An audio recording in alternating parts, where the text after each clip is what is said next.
To the good stuff, I guess. Yeah. Does this get edited afterwards in case I Like a screw little up? bit. Okay.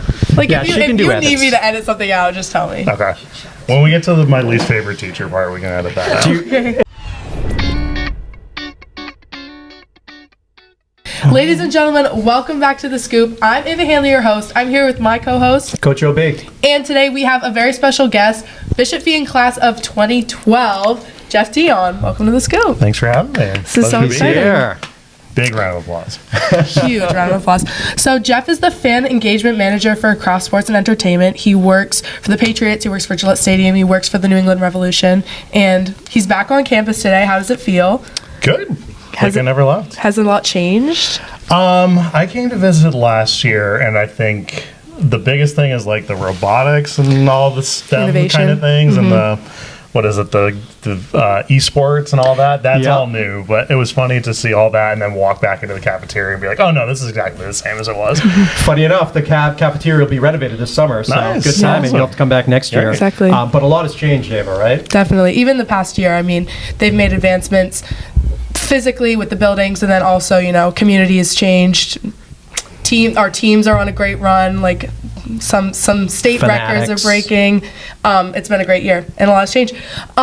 Favorite part about Fian that you remember from your days back when you were a student here? Oh God, about Fian itself or when I was here? Because I mean, all of my friends that I hang out with now are still all of my friends that were here at Fian. So I think, it's just the connections that I made here. The community is super strong too. So, I've been invited back. Either you just can't find better people to come back, or you just like to have me back. But either way, yeah, I think the community is love very having strong. you. So that was probably it. Again, so much has, changed. Even the time I was here and now, it's incredible to see how far it's come. But and then to your point, basketball, state champs, all that. So, we were really good. Not we, but Fian was really good at football when I was here. So that was always a fun thing to see. Were you pretty involved? What were you involved in your days of Fian? So I did track. My joke is I always ended up working in sports because I'm so bad at them. So I did track. And then I wasn't involved in too many clubs here. I did debate for a little while, but it was just, it was a lot of things of just going to games and just getting involved that way. Not always formally through clubs and everything, but just as much as I could with whatever I could take part in. So I was also big on working while I was in high school. So, that took up a lot of my time. So you were busy. busy, yes. Yeah. Try to stay busy. That's Busy's awesome. good. Busy's good. Busy's good. Our very high-tech research team, We have a lot of them. we do, There's one right there. found your yearbook quote from Oh, when you Lord. graduated high school. Do you remember it? I believe it was a Walt Disney quote. You're Something right. about opening new doors. Yes! Yes. You want to read it? Okay, it's we keep moving forward, opening new doors, and doing new things because we're curious, and curiosity keeps leading us down new paths. Yeah. That's inspirational. Yeah. Yeah, I think I latched onto the just keep moving forward. I won't get too much into it, but some things happened in my life in my senior year, and it was very important to just keep stressing that, you just got to keep moving forward. That was a lot of it. So, Do you still live by that now? oh yeah, yeah. That's awesome. A lot of it is a lot of something will happen at work. I'm like, just keep going. The only way through is out, or what is it? The only way out is through. So Yeah, that's that kind of in the same vein as that. It's kind of the world you live into, right? Operations and game day and stuff like that. things go wrong. You just got to shake it off and just keep going. Nice. awesome. Good thing to live by. So now, we've covered Fian, your roots, your alma mater. Now let's talk more about what your current job is now. Do you want to tell everyone watching just kind of what does your day-to-day look like as the manager for fan engagement? Yeah, so my department, we're branding and fan experience, and then I fall under fan engagement, so basically we are responsible for everything that is fan facing. So during the games, I'm a field manager. It's a lot of anything that's not the actual game being played. So all the audio, anything happening, anthems, honor guards, half times, any type of ceremonies we're having, all of that stuff, the fan facing stuff is my department. So, and then, I have two people that report directly to me, and we're all responsible for, mascot, and, my department does cheer and everything. And we just absorbed youth football and everything. So it's a lot of just fan facing stuff and making sure, connecting with the fans, making sure they're happy. A lot of my events that I do are like that, so I am directly responsible for planning training camp and planning all of our draft events on site. So we just had one on Sunday, we had our preview, and now we got to get ready for our draft party. So all those types of fan-facing events.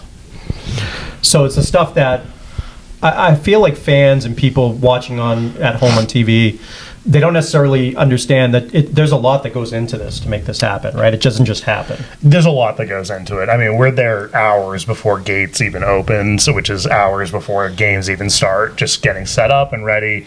I mean, it's not uncommon to have 7-day weeks and then, going from one event straight into another event. I mean, we had draft preview Sunday. We're hosting the Boston Legacy this year for a few games. They're playing Friday. There's a Revs game Saturday.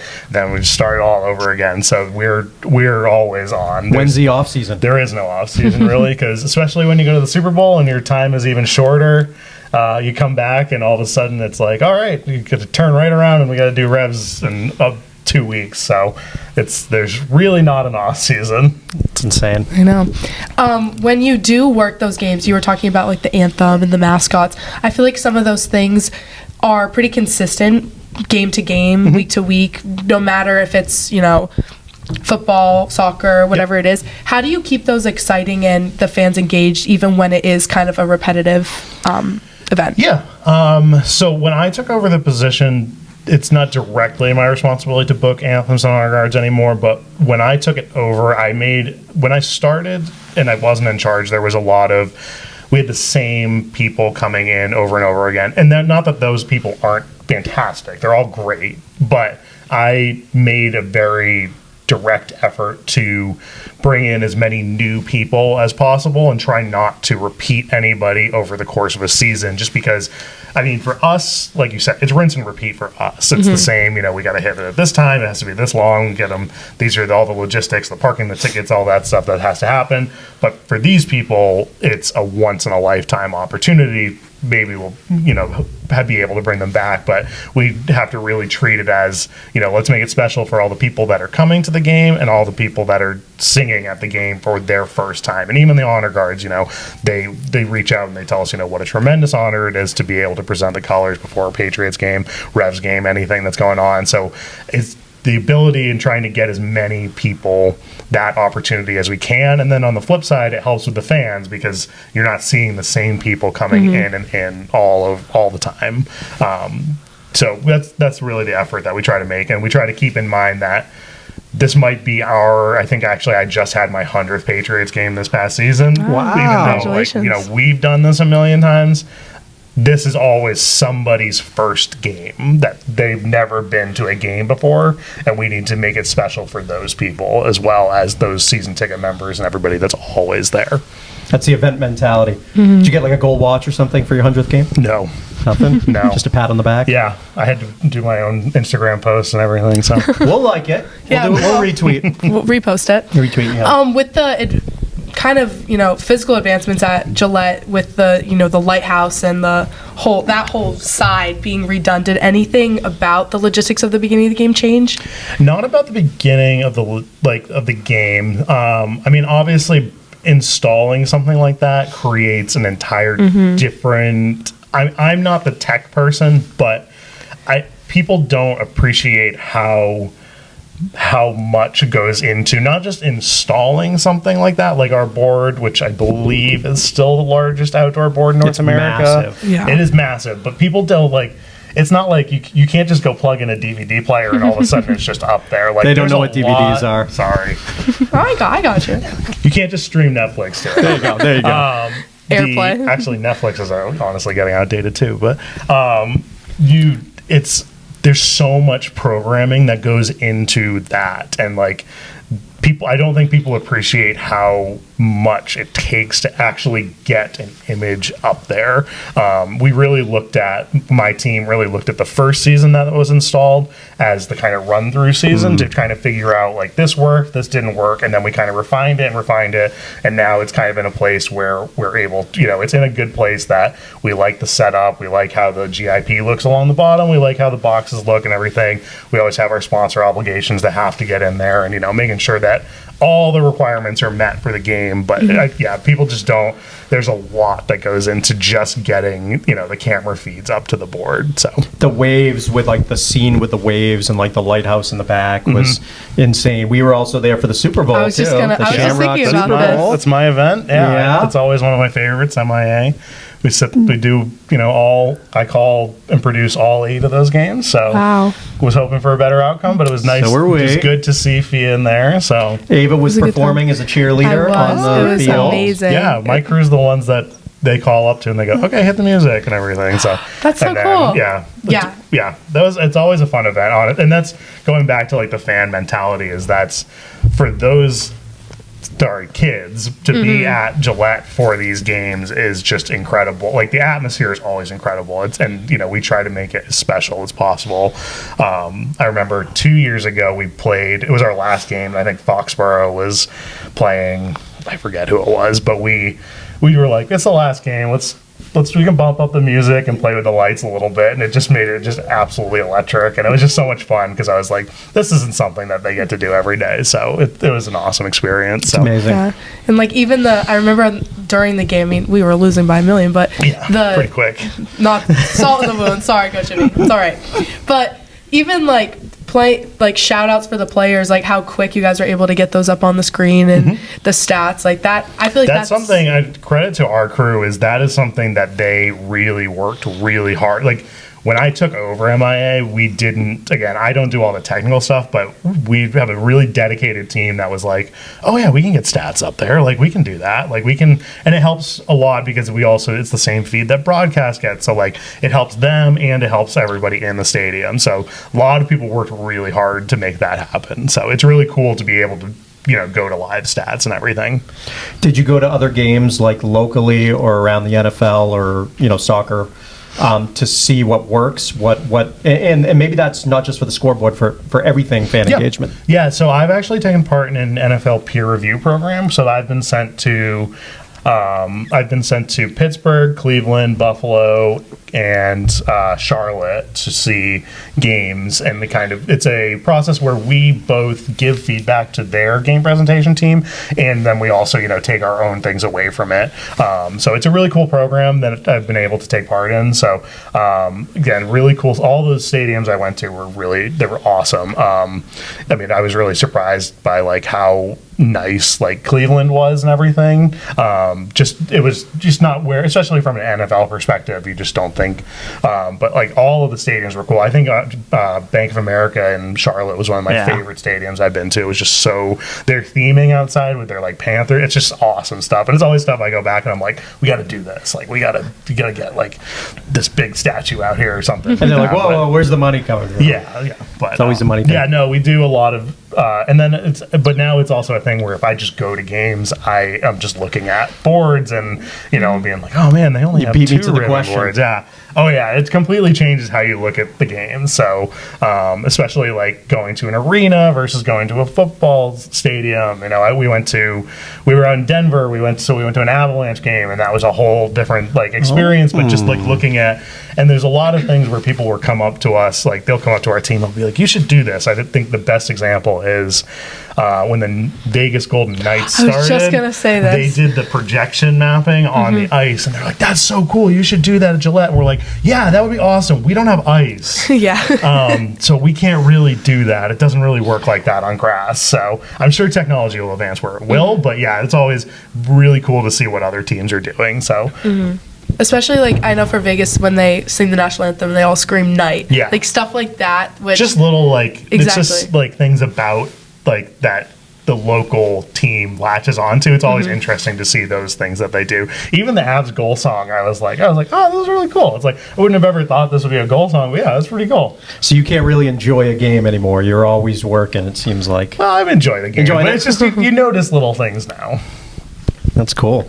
I'm going to jump back a little bit, because you were talking about your involvement with MIAA, and I know Danny just recently took over the youth football through the Patriots. Do you guys ever work together on stuff? No, we definitely, we work together. So I know she mentioned it, but when she was here, we worked together a lot of the initiatives that happened during the season. I know she mentioned Crucial Catch and Salute to Service and things like that.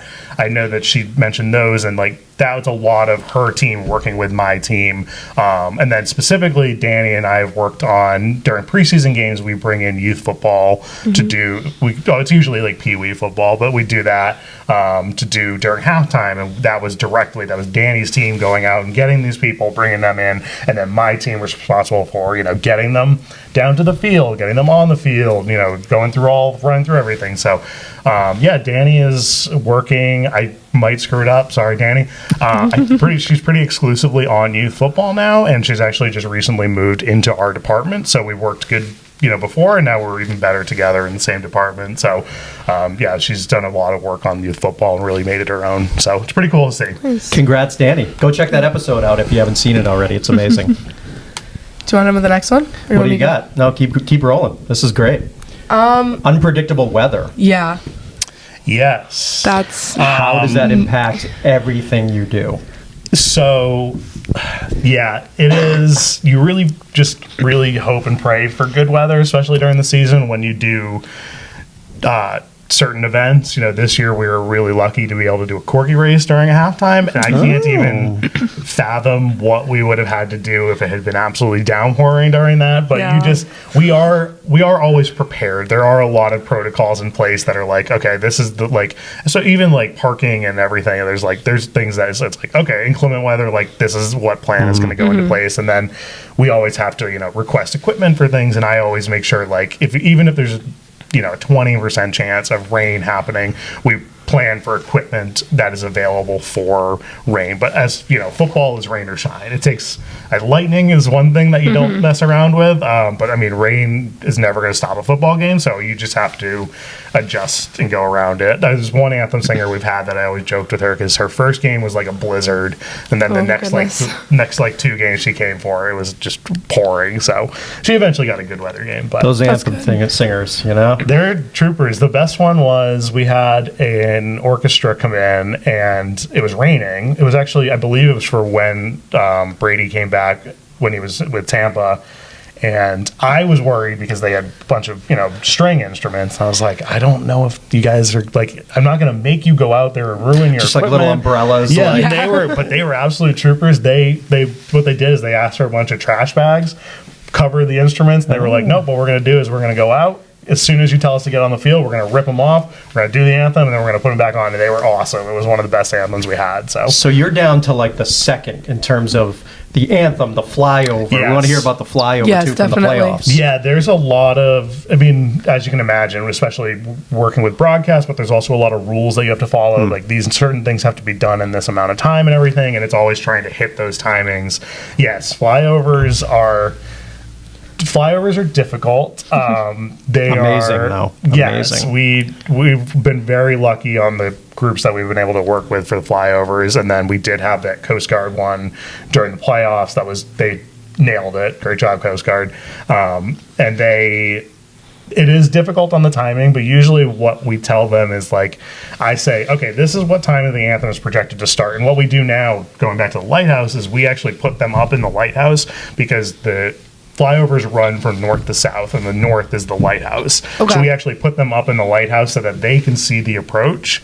And I say, this is what time the anthem is going to begin, and they'll be able to hear it as well. And I'll say, you want to aim to be over the stadium 90 seconds after that. I usually err on the side of I would rather you come over early than come over late, but it is very difficult, and I have had some times that it just was a little bit too late. But I mean, nobody notices. Once a helicopter or some jets are flying over, people Everyone's don't like, really. whoa. I will say helicopters, in what I've learned through this experience, helicopters are a little bit harder than jets, because jets are very good at just either speed up or slow down. Like if they're a couple seconds behind, they'll be like, okay, let's just push it a little bit. Helicopters, not as much. They're a little bit harder to get going, but the helicopters always look awesome coming over because they're so much slower coming over, but people love it. Once there's something overhead, people are always excited, so it doesn't really make too much difference. Were you involved at all in the Army-Navy flyover a couple years ago? Yes. So I believe, I'm going to get this wrong, but I believe that was the 10th Mountain Division. So for the Army, we actually had them come and do our flyover at the Patriots game before they did the flyover at the Army Navy game. So they actually got a test run, and that was a really cool experience. Working with those guys was awesome, super professional, and they know what they're doing. But they came in, they did one game, which gave them a lot of experience and being able to, practice and flying over. But for the Army Navy game, there was both. So Army helicopters and then Navy fighter jets flew over. So that was all of them doing the timing. They have that down to a T. It was they were pretty incredible and on time on everything on that. So Army Navy is one of the coolest events we've ever done. I was very hands off on the actual day of. I was involved in like the planning, but it's just having all the cadets and all the soldiers on the field and everything. I know I get choked up about it too. It's beautiful. Yeah. Get some fresh scoop water too, right here. We got sponsors. You should have heard me after the basketball game. No voice. No and then voice. It comes back, and then it. And I was like, Ava, we got to push through this. We got the scoop. It was great. Have you ever done a parachuter come in? We tried to, and then they had to call it off for some reason. I'm sure it was some reason much more important than a football game. But they did for Army Navy. It was really cool. Everybody was outside looking at the test runs and everything. But that one's even more exact because again, you're diving into a stadium. Yeah. It's insane. Yeah, no, it's very cool. I haven't done one yet. But we'll see if we can do one in the future. But I have not planned one as of yet. If you need a parachuter, I think we can maybe see if. Oh yeah, for sure. She has no experience. I don't think she has any experience. Do you have experience? No. Are you scared of heights? Kind of, I guess. Me too, but you just volunteered me, so now I. It's a pretty big part. Well, she's gonna go to the lighthouse sometime. So. Oh yeah, I'm not parachuting out of the lighthouse. No, don't do that. Would you ever go skydiving in general? I probably wouldn't. No. Me I'm better neither. sitting on the ground. Yeah, it's where we're meant to be. What else we got, Ava? No, I just died for a second ago. Yeah, you okay? Yeah, we should maybe do a pulse check. I'm good. Yeah. How are you guys doing? Good. We're fine. We're having fun. Yeah, we're doing all right. New Jersey. I see you repping the new gear. Yep. Are we going to see them for more games next year? I do not know. Oh. I don't have a lot of information. Are you sure? on that. You can't tell us? No, but it's awesome. I'm very biased. I think this is the Nike rivalry gear. Sorry, Under Armour. Oh yeah. It's always very, again, from the fan engagement perspective, it's always very interesting to see how people react to new things. I know I'm biased, but if you look at the 8 rivalry jerseys or uniforms that were released this year, I think we had the best 100%. ones. Again, biased, but I felt it looked good. It wasn't too far a departure. The branding, our branding team did an awesome job behind everything. I thought it was awesome, so I'm biased. Did you watch the behind the scenes video of all that? How it was done? Oh yeah. Yeah. It was pretty amazing how they kind of looked at the palette and went back, and it was really cool. Connected with equipment staff and stuff like that. It sold out. We were having difficulty ourselves getting gear. It was awesome. So I think we had the best uniforms, and I think it's just gonna look. I think it's gonna be a classic look going forward. So I don't know. I don't know what the deal is on when, because I think next year they introduce 8 more teams with rivalry. So I don't know. Do we still wear ours? I'm not privy to any of that. So I mean, they need more gear in the pro shop, so that's for sure. Do you work with media beyond your role? Do you connect with them in the offices, in the building, all that stuff? Media as far as our media, or media yeah, as like far as Patriots.com and the local stuff, and then also maybe the national.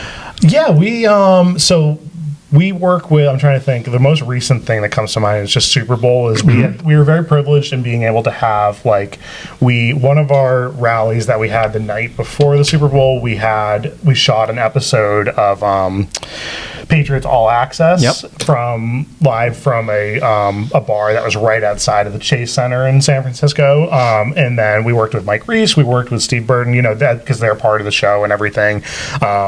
But we do work with them on that. And then internally, I was we were talking about before, we just had our draft preview on Sunday, which was 1,600 season ticket members come, and we would talk about the draft analysis. We were fortunate enough to have Jenny Dell and Damian Harris come back, both who are involved with CBS College Sports.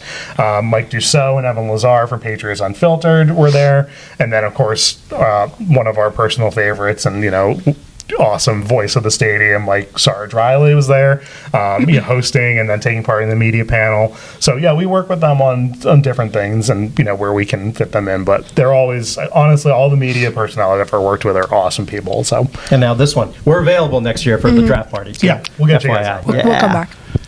I'll make the trip up. Why not, right? I know we've been talking a lot about football, but the World Cup is coming to Gillette this summer. It also kind of started last week, right? Was that last week or was that 2 weeks ago? Yeah, we had the Brazil-France game. It was a Road to 26 event. But yeah, it was kind of a preview of World Cup, yeah. So what is that schedule going to look like for you and like fan engagement Gillette as a whole? I promise I'm not being cagey. It's still developing on what it's going to look like and then what exactly my role will be during it. I mean, I can tell you that there are a lot of people furiously planning everything that's going on. I bet, yeah. I can't speak a lot to World Cup. I know that's probably a bummer, but we're working very hard and it is starting to ramp up very quickly. But everyone's excited. I think a lot of people in the region are excited. I think we got, the draw was really cool. I think the biggest teams we have, or the biggest match I think that we have coming, we have France and Norway playing, which are two, powerhouses. So big fan base. Yeah, it'll be really cool. I mean, we're just excited to be able to welcome so many different people to Gillette Stadium. I'd say most of them probably for the first time. So it'll be a really cool process. But yeah, it's a very FIFA controlled event. So I'm not super in that planning, so I can't speak too much to it. It'll be interesting to see, because I know they put in the new turf, right? So like everything that goes around, took out the turf, put in the new grass. Yep. So anything and everything is kind of like changing around. Yeah. They're taking like all the sponsors out too, right? And putting new sponsors. Yes, I don't know how much I can get into it, but you can always.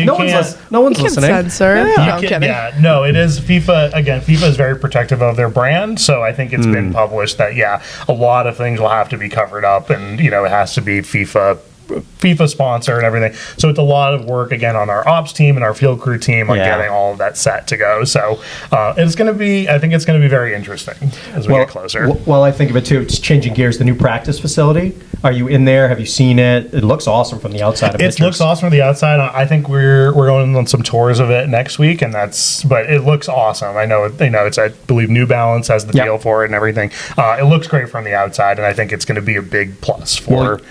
Will you work in there? Will that be your office? No, okay. That's a football building. Yep. Just for that exclusive. Yeah. It's all right. That's all right. Maybe we'll get a tour. They deserve it. Yeah. They do. After last year's run. International too. I know we talked a little Germany, right? Last time with Danny. Is where your realm with the fan engagement, is that going more international? And do you have any international relations with that? I've been over to Germany, I think 5 times at this point. I've been to all with Patriots. I've been to Munich twice. I've been to Dusseldorf twice, and we went to Frankfurt for the Patriots game when we played the Colts. But yeah, it's a lot of fan engagement related stuff. Honestly, that was one of the first things we had to do over there, was especially in Dusseldorf was the first place we went. That was a lot of just connecting with fans and everything, and Munich was huge on, we have an awesome bar that we worked with in Munich that we hosted some watch parties and some just Patriots fan events, and it's incredible. It's the energy over there for the NFL is insane. It's just crazy. Like when we went, the first time I went to Munich was when we had our first NFL game over there, which I think was Tampa and the Seahawks were playing. Okay. And it was just incredible. Our bar was right in the heart of Munich, and every day our hotel was maybe 2 blocks away, and just walking over to get set up and everything, you would see all 32 teams represented. You would see people wearing gear from every team. So I think they're just happy to have the NFL over there, and it's just such a cool experience. And I was fortunate enough to go to the game in Frankfurt, and it's crazy what they do. And the fans they're all in. Again, you see jerseys from all different teams over there, but they're so enthusiastic about it. And this year the NFL is expanding. We're going to Paris. They're going to Melbourne. and last year they introduced Madrid. Yep. And then 2 years ago they introduced Brazil. Yep. It's just the places that they're going. You know, all these people. It's so much fun to just go and experience new countries and new cultures and everything, and then also bring our product to them as well. That's awesome. Yeah. Like, get people excited. Especially, I know, like, Danny worked with the foundation and the community relations, but also, like, you with the fans, like, getting more people excited about the game, more people excited about the teams. Like, that's really, really cool. More big picture, kind of leading off of that, what are some of your favorite examples of, like, how your job and how sports as a whole are going, like, beyond just the game itself? I think, going back to like the community stuff it is really important to give back. And I think that we do a lot of our effort in being able to, give back to the communities that we are, in and everything. And, the fact is that none of this survives or works without the fans. So both from a community perspective and just a fan perspective, and just, showing our appreciation for fans and everything, and how, they support us is just important, I think. And then, there's a lot of different causes that we do during the season. There's Crucial Catch, which is important to me personally, and we have Salute to Service, and, My Cause, My Cleats, and just all these things. It's just awesome. I think the more programs we can introduce to, first of all, give back and make as many people feel included as we can, I think it's just so important. You guys do a lot. Expanding the game too has been fun to watch and see, especially those international games. Maybe the schedule expands. I love when a football game is on at 9 o'clock in the morning. Oh, yeah. That's the best. It seems like it's going to happen more and more and more, if not every year. And yeah, I'm interested in how the Melbourne game is going to. Oh yeah, it's like 10:30 a.m. local kickoff yeah, it's or something. Be interesting. Yeah.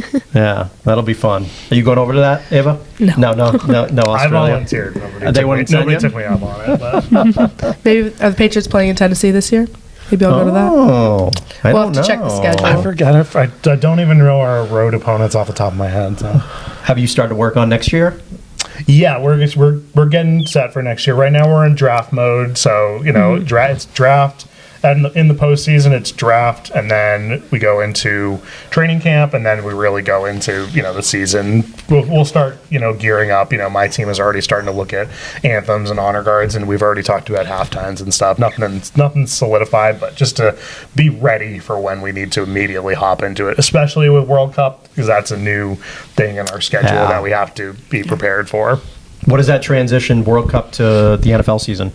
Is it like immediate? I believe I should know all this. I believe the World Cup finishes up in July. Okay. It might be mid-July, and then we'll get our research team on it. Then we flip over to the NFL season. So quick, and something quick. You haven't had to deal with in the past. Yeah, but we're always flipping from we flip concerts. During the summer. Concerts are huge in the summer. Flipping from Revs to Patriots to concerts. There's always the things going. So honestly, some of the hardest working people in our stadium are the people that have to flip the field and do all that. So kudos to them for doing all that. It's insane because branding changes and everything, and and we also have the legacy here this year who had a great turnout for the first game, and then but there's branding and a lot of things that go into that. So the O'Brien boys will be going to Monster Jam in July, so we are pumped for that. I love Monster Jam. It was awesome. We went last year or 2 years ago. It was raining. That's one of my other events that's under my umbrella of good to helping to plan. But Monster Jam I think the best part about Monster Jam is all just the little kids that just are so excited with the to giant see these headphones. They're like, just to see these. I remember going to monster trucks when I was younger. Like, it's such a good family event. People have so much fun at it, and it's also just always mind-boggling to me that we dump all this dirt on the. Where do you get it? I've been told that what we do is we keep it. We just keep it somewhere off-site and bring it in, because we do host Supercross, which is dirt bikes and everything. So we have it readily available. So it's also it's interesting when you go on it, because it's also very. Like for Supercross, it's very clayey compared to. I remember that being very like sticky instead of like mud, but it's all. It's just I love those videos where they transition, and you always see it in hockey arenas between basketball and hockey, but like for us, we have days where it's like soccer field to dirt field to football field back to dirt field. It's crazy. Amazing. It was an amazing event, and just the production of it and everything. It's probably something, again, I'm sure you keep tabs on kind of how they even do stuff like that. It's kind of interesting. Yeah, I mean, some of the stadium technology around the league is just incredible on what they can do. I mean, it's old news at this point, but one of the craziest ones, in my opinion, is how the Cardinals field actually rolls out of the stadium to grow the grass and then rolls back into the stadium for the game, which is just a monumental engineering task. But I love stuff like that. Any kind of stadium technology. This year we have Savannah Bananas too, right? That'll be fun. Yep, they'll into be a baseball field. Yep. Wow, we've got it all. We got a lot. World Cup just wasn't enough. No. And prom. Oh, and Bishop Ian prom. Bishop Ian prom. Buy your tickets. That's another thing that people don't realize is we're 365-day stadium. So even if something's not going on in the field, we have a lot of event spaces where there's a lot of things going on constantly. So that contributes to there not being an off season. Is this is prom season, this is conference season, this is, I think Fian had the gala there. A lot of schools do that, and there's always something happening at the stadium. Shout out Mr. Kraft. Thank you for thanks for everything. It's amazing. There was a lot going on.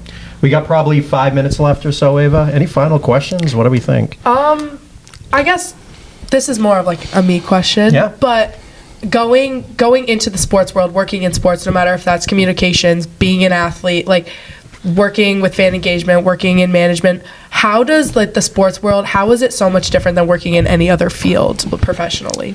It's always changing. I mean, constantly. You can just look at the Patriots for a long time, absolutely dominant, and then you have to change tactics when you're not, winning, 12, 14 games a season. There's a lot, it's subjective to, how the team is doing. So it's managing, trying to make sure everyone's having a good time, even if the product isn't where people want it to be.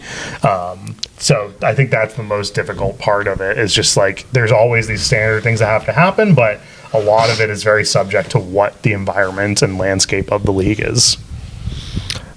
I was going to say, too, for folks that are trying to get into the sports world, what would you suggest for them, whether they're in high school, working, or doing things like this, college, internships? What would your recommendation be? I think just I always tell people that there are bad experiences, but there's no such thing as getting bad experience. I started working for the Paw Sox in high school. I went to Merrimack College. Shout out to Merrimack. First time they've ever won Hockey East before this year. Very exciting. I was a athletics complex manager over there. It's just getting involved as many ways as possible and just trying to rack up, experience. And, I went from Merrimack to interning for Hockey East, and then I started working at a nonprofit for 5 years while working part-time at the stadium.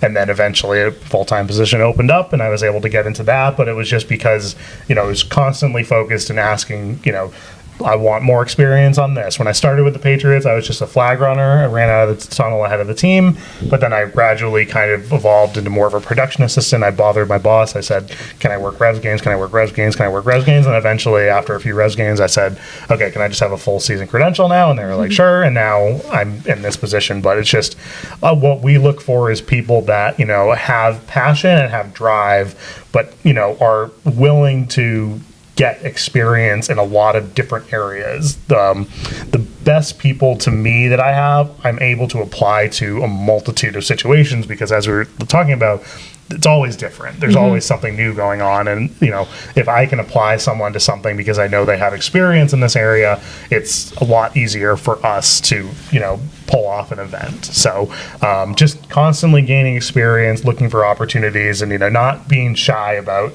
just jumping in there and, learning how to run an audio board. We're learning how the boards at your college works or your high school, even, work the all sport, be the scorekeeper for something. Just those kinds of things are just always positives when you're, trying to get into this field. That's awesome. Yeah. And it goes back to your senior quote about new doors. You got to open the doors for yourself, but then also, Yep. take advantage. I think that's perfect. That's a perfect wrap. Perfect wrap. All right. Well, thank you so much for coming on to The Scoop. This has been so much fun. Yeah. Definitely very informative. Awesome. It's always a good time. Yeah. We're going to close it off there. So I'm Ava Hanley, your host. Coach OB. I'm Jeff. And that was The Scoop. We'll see you next time.